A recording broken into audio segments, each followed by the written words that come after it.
Young Turks, new sponsor, Squarespace. Go Squarespace. Wait, is that a square? Today, Operation Payback was launched. This is by a group called Anonymous, and they are striking back on behalf of WikiLeaks. So MasterCard said that they will not accept payments for WikiLeaks anymore. MasterCard was hacked and for a while shut down. And they're apparently back up and running, and those battles continue. Also attacked were Swedish prosecutors, a Swedish defense lawyer, and a Swiss group that froze Assange's bank account.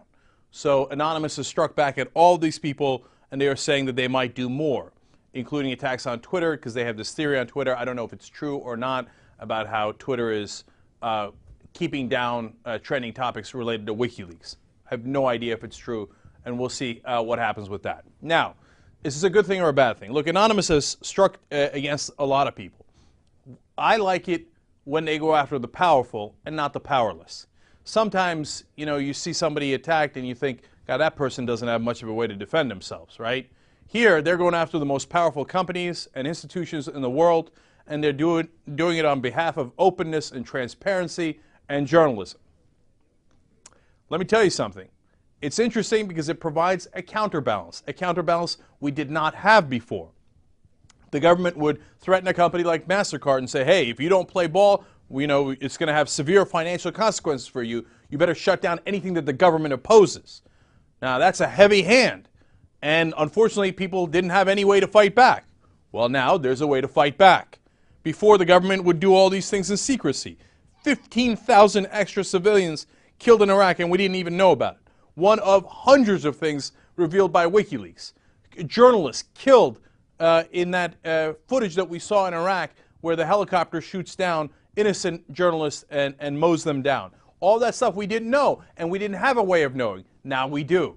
Now, part of the reason that we didn't have a way of knowing before is of the grotesque failure of the media in America.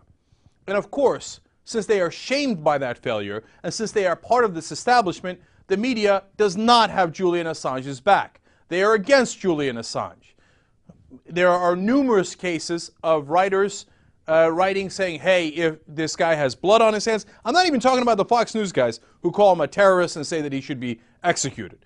I'm talking about mainstream journalists who say, oh no, if any one of our sources ever gets hurt, by the way, they have never provided a single shred of evidence that anyone has ever gotten hurt off of the WikiLeaks, the information we found out for them. They say, but if that ever happens, which it has not, well, then he's got blood on his hands and he should be tried and prosecuted, et cetera, et cetera.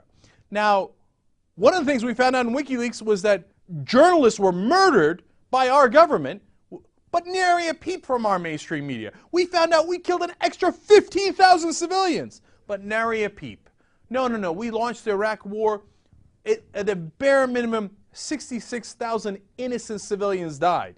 But no, that's okay. And they're allowed to cover that up, and that's no problem at all. But if anybody ever were to get hurt by something we found out because we actually exposed the lies of the government, well, then the media would be against it. The whole point of the media is to challenge the government. It's to show what the government is doing. Well, that was the point of the media. Now the point of the media is to cover up for the government. So when Julian Assange throws their Apple cart over, turns it over, well, they're very, very upset. They don't like that. That's someone practicing true journalism. Remember, Assange didn't do the leak.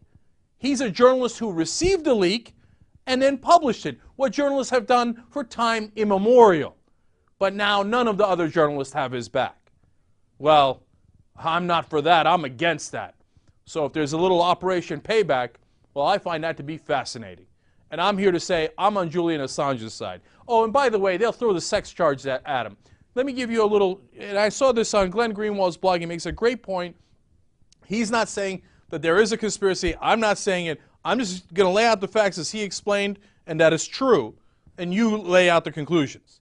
Scott Ritter said there are no weapons of mass destruction in Iraq.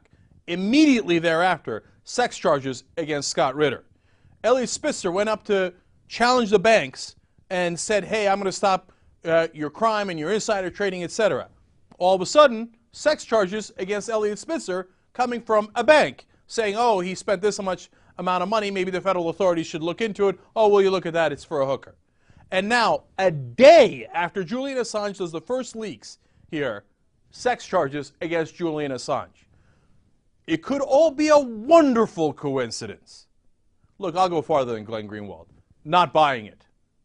They're not a coincidence. I don't know, that anybody hatched the plan, etc. I don't know if it's just the government encouraging these things that might not have been prosecuted before or pursued before, but all of a sudden they have a great interest in pursuing these sex charges against people who are saying, hey, this is what the government is actually doing. So I'm on the side of the guys that are for transparency. I'm on the side of the guys that are for opening up the government and finding out what our government in a democracy does in our name. So I am with Julian Assange. Should we do a Spartacus moment? I am Julian Assange. Come on, fun. New sponsor at the Young Turks, Squarespace. They help you build websites. They've got 24/7 support, and they've built some of the largest websites in the world. They have an iPhone app, so you can edit your website on the go. TYT promo code. 10% off for the life of your order. Squarespace.